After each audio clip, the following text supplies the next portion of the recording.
At 76, Richard Gere, one of Hollywood's most iconic leading men, lives in exile, not in disgrace or failure, but by his own choice. This is the man who captivated audiences in Pretty Woman, a global sex symbol who could have had anything. Yet today, he's banned from the world's largest market, estranged from the industry that made him famous, and living in Madrid with his 2 toddlers. What makes this story truly astonishing is that he orchestrated his own exile. While many actors chased billion-dollar franchises, Gere walked away from it all, choosing peace over fame. He traded red carpets for refugee camps and embraced Tibetan Buddhist teachings over Hollywood's glitz. In speaking out on his beliefs, he sacrificed his career. Hollywood erased him. But in doing so, Gere discovered peace, something the entertainment world could never offer him.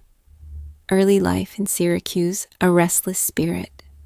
Richard Tiffany Gere was born on August 31st, 1949, in Philadelphia, but he spent his formative years in Syracuse, New York, a town of just 5,000 people. Despite its small size, Syracuse was a place filled with rich values, especially in the Gere household. Richard's father, Homer, was an insurance agent, but his true calling was that of a Methodist minister. Even though he never formally wore the collar, Homer had a deep sense of compassion, and he became a local pillar in the community. Richard's mother, Doris Ann, was a homemaker who filled their modest house with warmth and music. Richard grew up in an environment that cultivated a strong sense of service, compassion, and discipline. He was a boy who excelled in gymnastics, played multiple instruments, and had an insatiable thirst for knowledge. The search for meaning beyond Hollywood. Richard's journey was always one of search and questioning. After high school, he attended the University of Massachusetts Amherst on a gymnastics scholarship. He chose to study philosophy, an unexpected path for a young man whose peers were focused on more practical degrees. For Richard, philosophy was not an academic exercise. It was a survival mechanism. He struggled with questions about existence and reality that he couldn't answer through conventional methods. His father's Methodist faith was not enough to satisfy the deeper questions in his heart. Eventually, Richard found solace in Buddhism, starting with Zen practices. Meditation became his way of quieting the restless mind that had always kept him searching for answers. New York City, a leap into acting. In 1969, after 2 years of college and meditation, Richard made a bold decision. He dropped out of school and moved to New York City to pursue acting. His decision shocked his father, who had hoped his son would use his talents for a more stable career. But Richard was resolute. He began working at the Seattle Repertory Theater and Provincetown Playhouse on Cape Cod, barely scraping by. His first major role was in the play Rosencrantz and Guildenstern Are Dead, but his breakthrough came in 1973 when he landed a role in Grease on the London stage. This gritty production, far from the sanitized movie version, introduced audiences to Richard as Danny Zuko before John Travolta made the role iconic. His talent was undeniable, but his real journey was just beginning. A spiritual awakening in Nepal.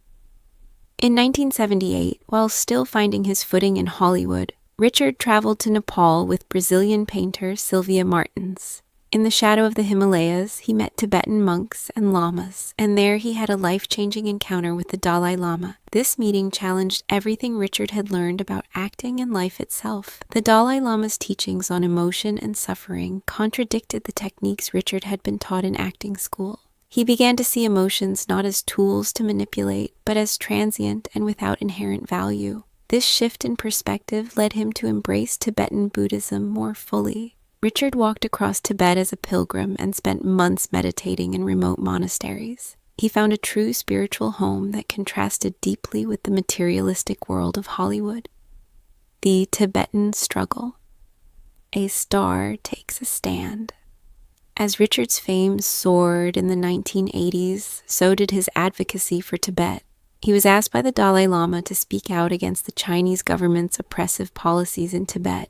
It wasn't just casual celebrity activism. Richard felt personally called to the cause. In 1987, he began speaking publicly about the human rights abuses in Tibet. His stance put him at odds with Hollywood, which had deep financial ties to China. China represented a significant market for films, and Richard's outspoken criticism of the Chinese government led to a backlash from major studios. In 1993, at the Academy Awards, Richard used the global stage to denounce China's actions. The immediate result was a ban from presenting at future Oscars. This was the beginning of Hollywood turning its back on Richard Gere. A marriage in the spotlight. Richard and Cindy Crawford. Despite his career struggles, Richard's personal life flourished in the late 1980s when he met supermodel Cindy Crawford at a barbecue hosted by celebrity photographer Herb Ritts. Their chemistry was undeniable, and they soon became one of Hollywood's most talked about couples. Despite a 17-year age gap, Richard and Cindy shared a bond over their shared interest in Buddhism and a desire to escape the superficial nature of fame. They traveled together to India and Nepal, meditating side by side. Their relationship seemed perfect to the public, but behind closed doors, cracks began to form. Cindy was younger, eager, and willing to mold herself around Richard's interests, but over time, their differences became more apparent. Richard had spent years rejecting Hollywood's superficiality, while Cindy, still young and in the prime of her career, wanted more than Richard could offer. Marriage strains and a bitter separation. By December 1991, Richard and Cindy's whirlwind romance led them to marry in a spontaneous ceremony at the Little Church of the West in Las Vegas. But the marriage, which was meant to be a symbol of their love, quickly became strained. Despite taking out a full-page ad in the Times of London to defend their relationship against rumors, the couple's marriage eventually crumbled under the weight of public scrutiny and personal differences. The tabloids had a field day with the relationship, fueling rumors about the true nature of their marriage. By December 1994, the couple announced their separation. In hindsight, Cindy admitted that they hadn't spent enough time together, with their careers taking precedence over their marriage. The separation marked the end of a Hollywood fairy tale that had never fully lived up to its expectations. Exile in peace, a new chapter. By the time Richard reached his 70s, his acting career had slowed considerably, and his marriage to Cindy had ended. Hollywood had essentially erased him, and he found himself living a life far removed from the glitz and glamour he once knew.